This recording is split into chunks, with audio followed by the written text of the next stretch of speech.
Hello, everybody. Hello, everybody. If you are watching the replay, please hashtag replay.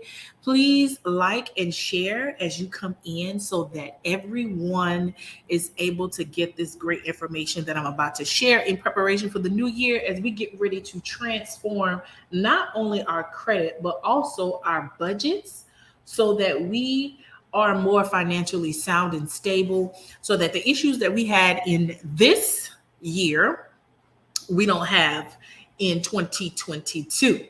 So, just to share a little bit about myself, my name is Makita Middleton. I am the elite credit teacher.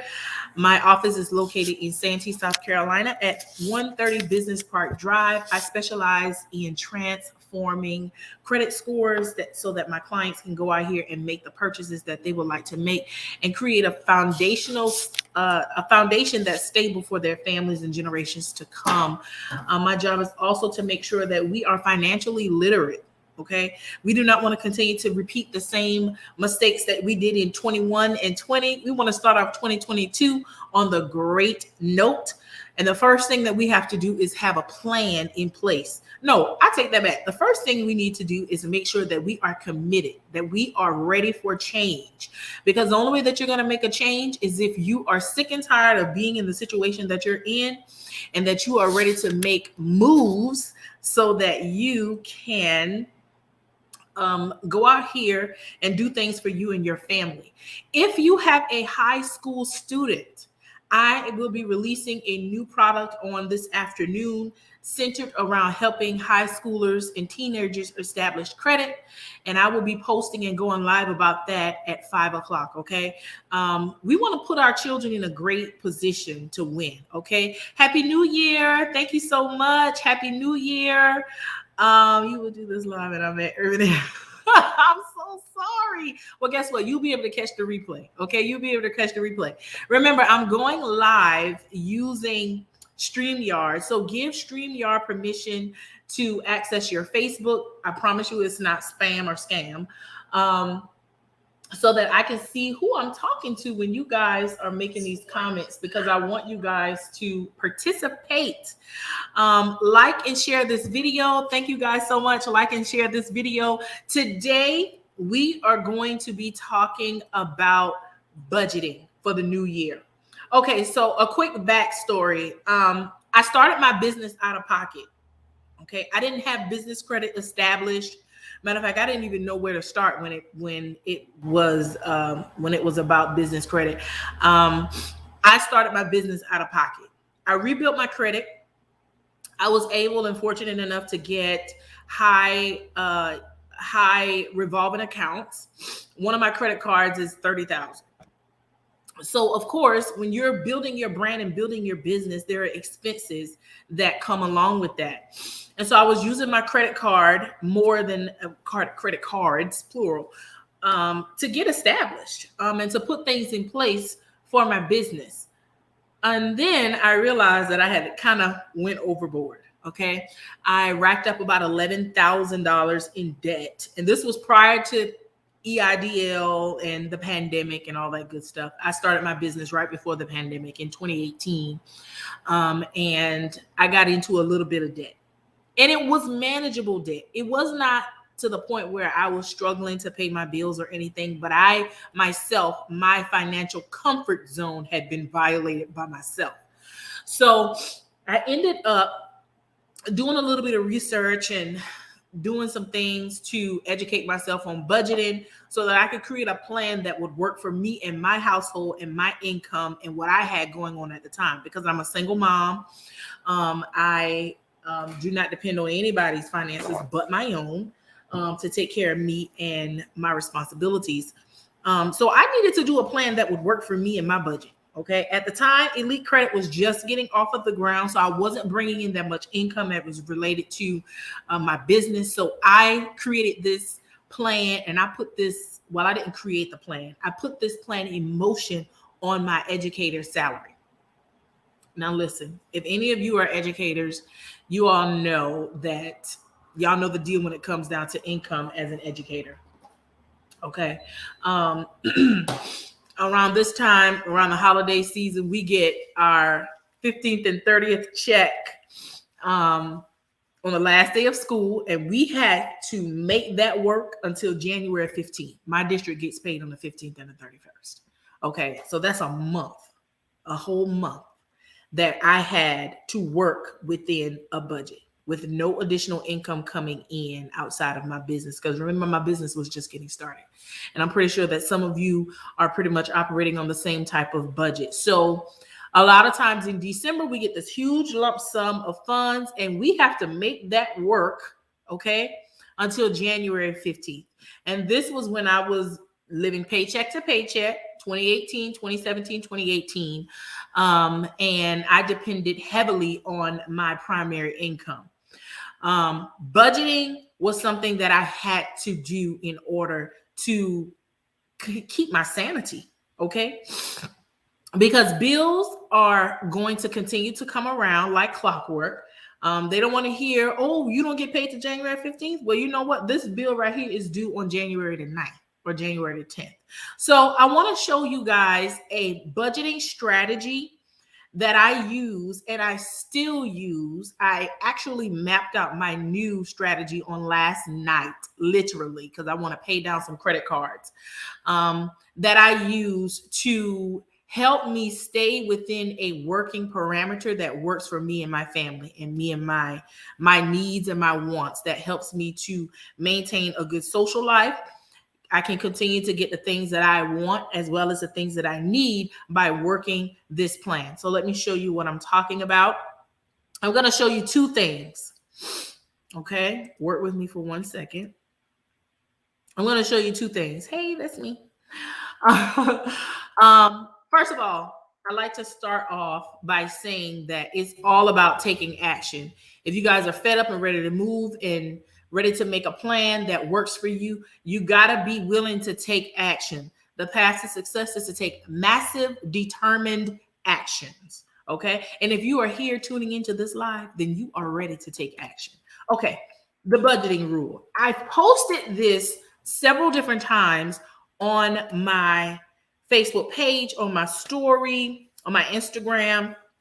And I decided to go ahead and do a live to show you that I legit use this method in order to divvy out my funds for the week, month, pay period, so that I am not in a tight spot until my next paycheck. Okay. So take a look at the budgeting rule. This is not something that I created. This is not something that I created. This is something that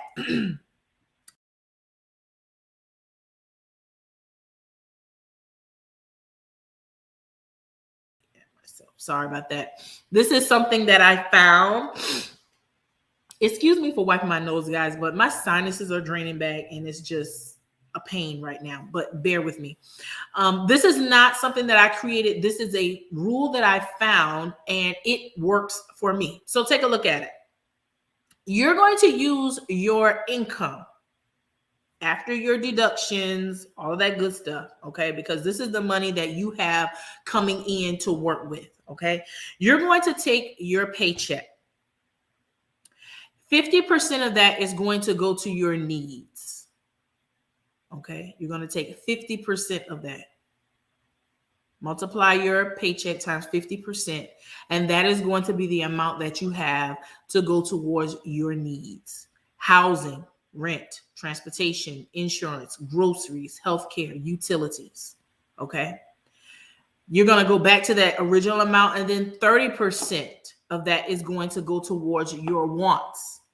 Takeout, concert tickets, getting your hair done, getting your kids the Jordans or whatever it is that they want. Remember, this is not a need, this is a want. And then 20%, and I love that this method forces us to think about our financial future. Okay, you're going to use 20% of that to pay down any outstanding debt and to build up your savings or an emergency fund. Now, let's be clear. You can manipulate these numbers any way that you want. If you want to switch these categories around and use 50% towards your financial future, 20%, you do what works for you. But this is a baseline.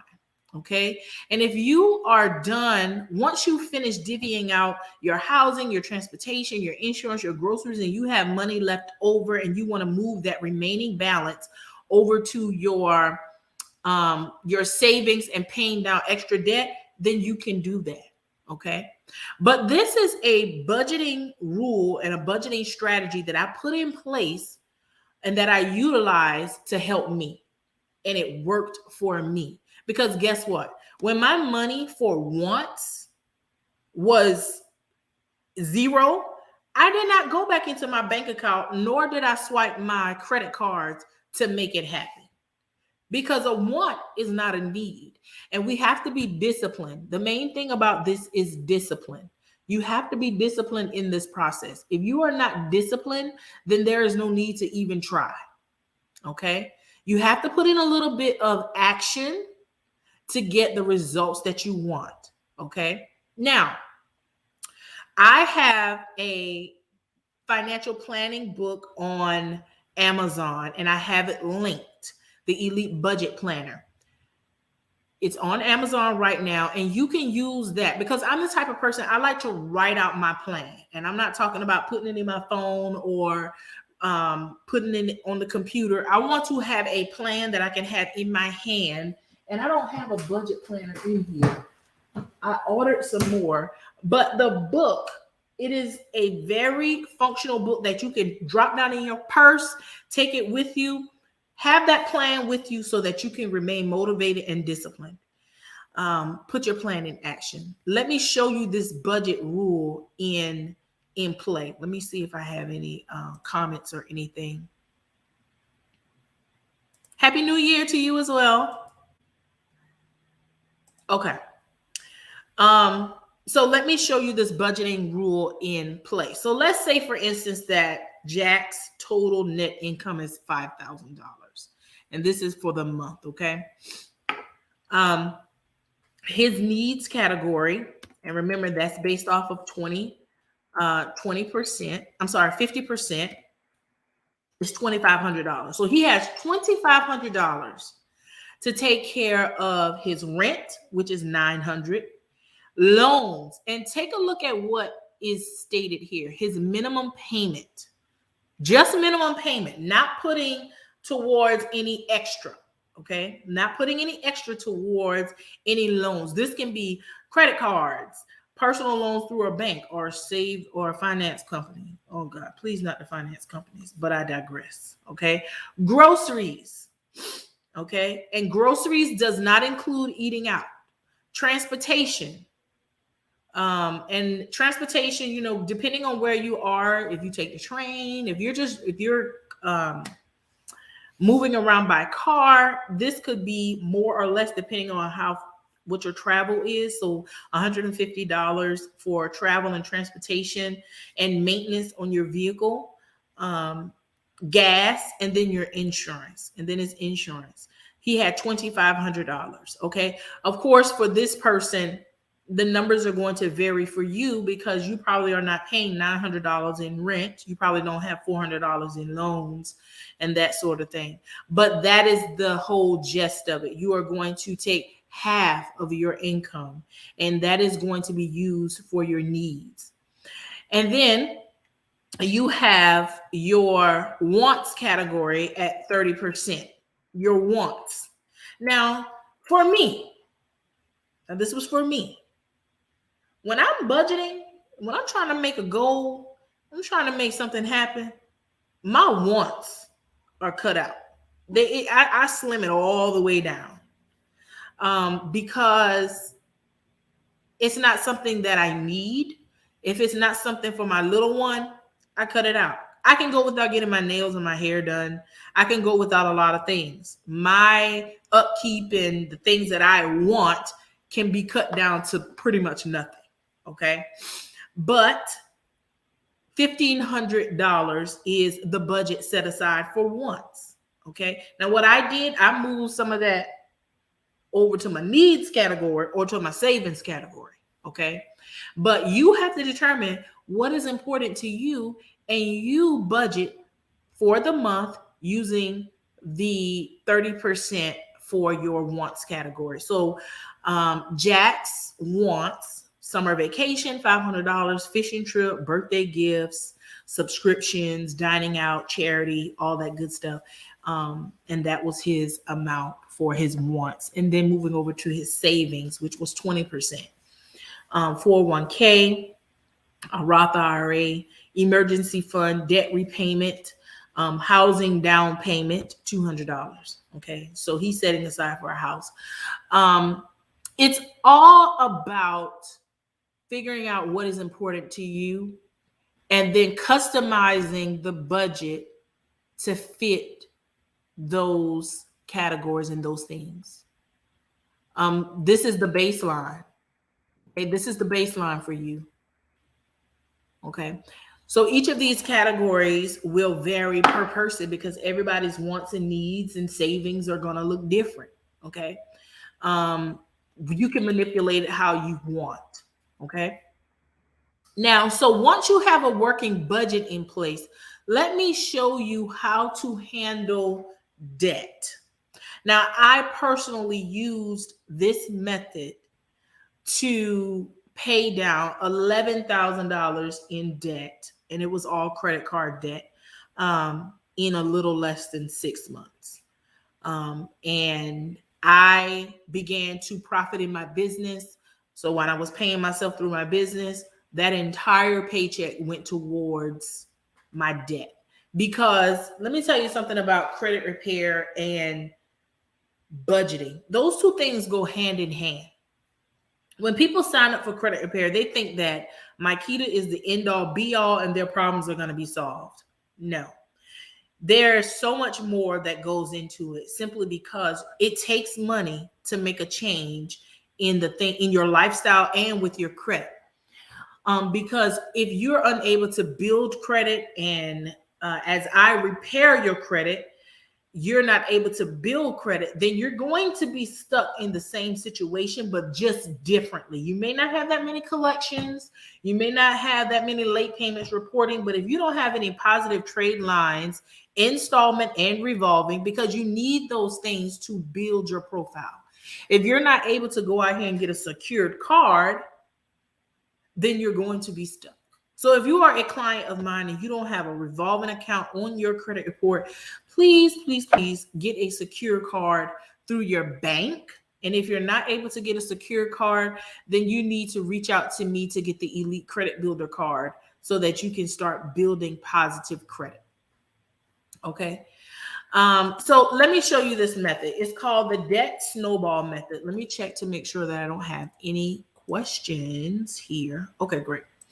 It's called the debt snowball method, and it's very easy. It's a very easy method.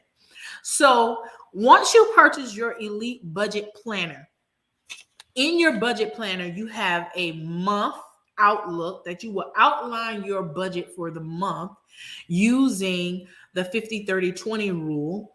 Once you outline your budget for the month, then you can work on your weekly goals and list your debts. The first thing that you need to do is list all your debts from smallest to largest amounts owed. Don't worry about the interest rate. We're not focused on the interest rate right now. We're focused on the amounts that you owe. List them in your Elite Budget Planner.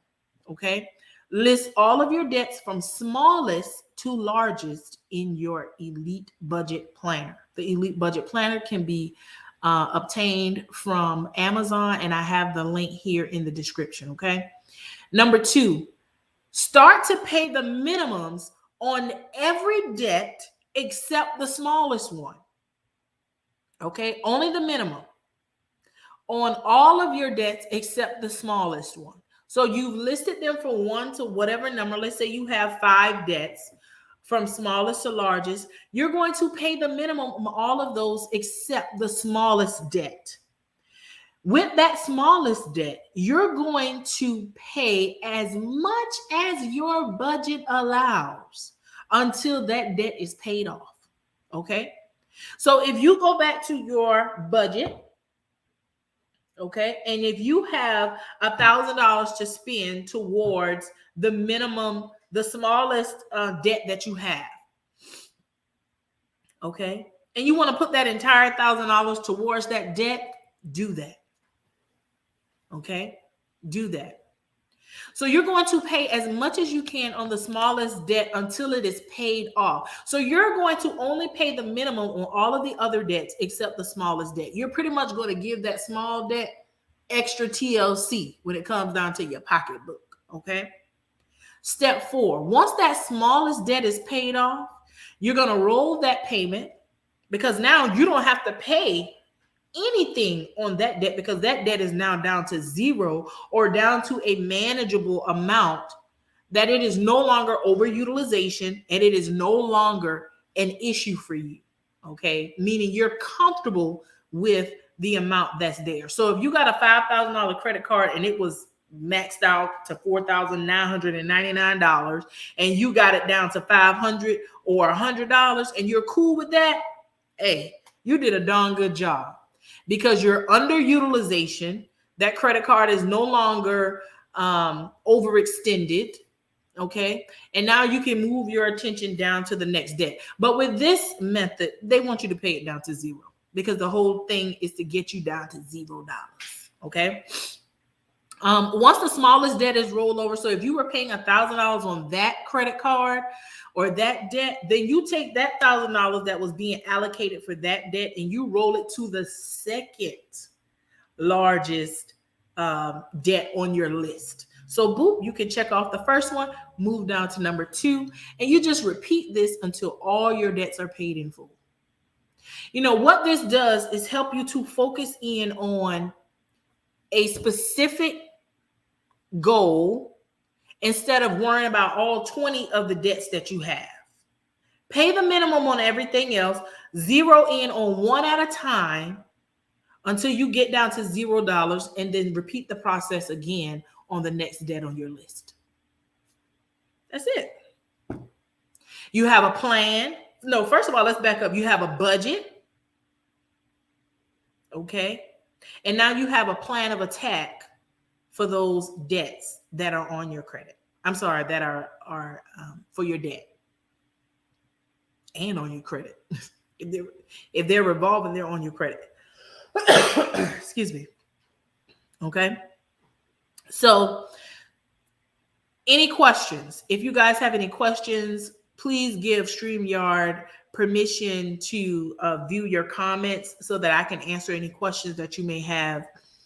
Of course, the time it's going to take for you to pay down these debts vary, because it depends on your income and the money that you have on hand. Okay? Because it's based off of your budget. Okay? Don't forget that. So what took me a little under 6 months might take you a little longer or a little less. It all depends on what you have going on. Okay? It all depends on what you have going on. Okay? Are there any questions at this time about the snowball method? Listen, it's all about putting a plan in place, disciplining yourself to get out of the situation that you're in financially, and then freeing up your money so that you can invest that into moves that will be beneficial for you over time. Now, we're getting ready to enter into tax season. This is a time of year when everyone has extra funds to deal with things, okay? So don't focus in on trying to pay collections, and don't focus in on trying to pay for everything cash, okay? Okay? Cash is king, but credit is power. Credit is power. And a king is nothing if they don't have power. Let that sink in. Cash is king, but credit is power. You look back in history, any king that an adversary felt was not a threat and that they felt that they could overtake them, that's what they did. Power is the key. You got to have power. And in this world, credit is power. Personal credit is power. Business credit is power. Okay. So I will be going live again, okay, in a few minutes. And I'm going to be talking about another topic. I'll post the topic in a little bit. I hope that this is helpful to you. Guys, please like and share this. Share it with someone who you know it will be beneficial to. Please check out my website. If you are ready to discuss your credit, if you're ready to put your budget plan in place and to execute it and be in a group of like-minded people, please check out my Facebook credit group, Elite Credit Services LLC credit group, and join us, because we talk about things in there all the time as it relates to credit and budgeting. And next year, I'm going to be more intentional with going live throughout the week in my private Facebook group and on my Makita, the Credit Teacher Middleton Facebook page. It's very important that I provide education and literacy so that you all know what is and what isn't. Okay, so I hope that this method works for you. If you put this in place, if you make an elite budget planner purchase, please post and share your pictures below. Post your wins in my credit group to encourage others and to celebrate you. I'm going to be coming back in a few minutes with a savings tip that I use personally and with my clients and in my credit group to help them set aside money, to help them budget and save and build their financial emergency funds. So thank you guys for tuning in. Don't forget to like and share. Go over to my Makita Credit Teacher Middleton and like my page. And I will see you all in the very next live.